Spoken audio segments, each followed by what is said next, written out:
Hi everyone, I'm Jason Barrows with jerryjamesstone.com, and today we're going to do some holiday baking. I'm going to show you how to do a Rudolph the Red-Nosed Reindeer Christmas crack. It's an easy toffee recipe that anyone can do, so let's start baking. Alright, so the first step is you want to get your sheet pan out and you want to line that with parchment paper or tin foil. If you use foil, just use heavy duty. You don't want that to tear or to stick to the toffee, so I prefer parchment paper. So you're going to line your sheet pan with that, and you're going to lay your saltines down side by side. This is 6 by 8, so 48 saltines, and you just want to make sure that they're as close as possible together. And once you have your pan prepped, we're going to move on to melting our butter and our sugar. So our butter is almost melted. I'm going to go ahead and just put in our brown sugar here. We're mixing this together on about medium-low heat. We're just going to stir constantly, making sure that no hot spots form or anything scorches.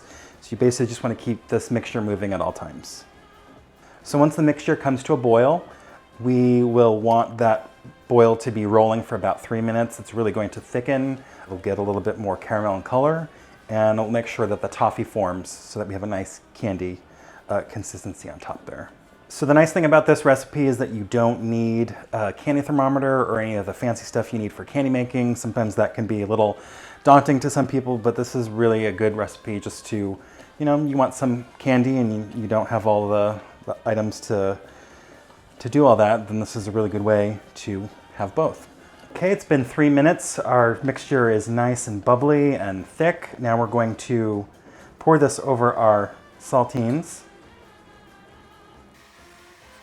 And you do want to work quickly here. I'm taking an offset spatula and I'm just going to spread that over as fast as I can. You don't want this to set, otherwise it won't quite make it to the edges. So working quickly, it doesn't have to be perfect. It will spread some in the oven. So our next step is we're going to put this into a 350-degree oven for about 6 to 7 minutes. What we're looking for is the toffee to be bubbling, small bubbles, pretty much over the entire surface, and you will find that the caramel does sort of reach towards the ends a little bit more than we have here. So we're going to go into the oven now. So it's been 6 or 7 minutes, our caramel is ready. So we immediately want to put our chocolate chips on the top. While this is still hot, we want that heat to start to melt the chocolate chips so that they'll melt. So we're going to wait 1 to 2 minutes for these chocolate chips to slowly melt. You don't want to try and spread it too quickly because your chocolate chips aren't going to be ready and then you'll just sort of tear your thing apart. So just be patient here, 1 to 2 minutes, and then we'll start spreading. So once your chocolate chips are about half melted, you can start to spread. What that'll do is the part that's not melted will then be exposed to more heat and speed up the process. So I'm just going to spread and then wait like another 30 seconds to a minute. In addition to white chocolate, you could also use milk chocolate, dark chocolate. This is customizable. However you want to make it yours, please feel free. We're just using the white here for the Rudolph decoration, and it'll make the design stand out. So now we're ready to decorate. We want to do this fairly quickly. We don't want the chocolate to set too quickly. So we're going to start decorating by starting with the antlers here. And these are basically just mini pretzel twists with the curves cut off. And then we've got some googly eyes. You can get these online or at a cake decorating store or even any place where they sell cupcake stuff. They usually have those right above all the liners and everything. So just make sure that your eyes are indeed googly candy eyes and not googly craft plastic ones that go on fuzzy things. Don't want to eat those. And then for the nose, we've just got small round red candies, and we're just going to line these up, decorate the whole sheet, and then we're going to sprinkle it with red and green sprinkles.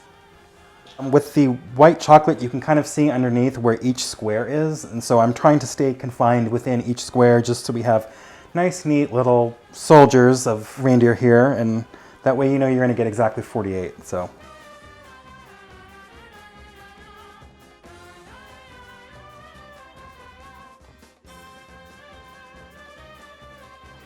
All right, we've got all our decorations down. The last step is we're going to just take some red and green sprinkles, sprinkle the whole thing over, And once you're done with that, you can do one of two things. You can let this come to room temperature, or if you're impatient like me, you can just put this in the fridge for about 10 or 15 minutes and just wait till it sets. Once the chocolate is no longer tacky and it's nice and hard, then you can cut it into the size pieces you want, and then just keep that in an airtight container. It should be good for about 1 or 2 weeks. All right, so there's our recipe for Christmas crack. I hope you enjoyed the recipe. I know that I did. If you have any questions or comments, please let us know and we'll get back to you as soon as we can. Thanks again. See you next time. Bye.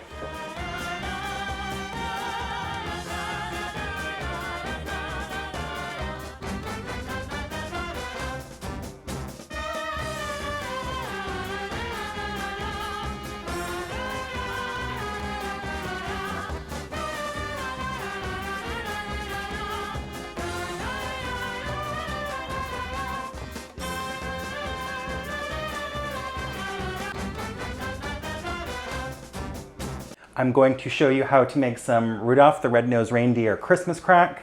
It's going to be delicious, so let's get started.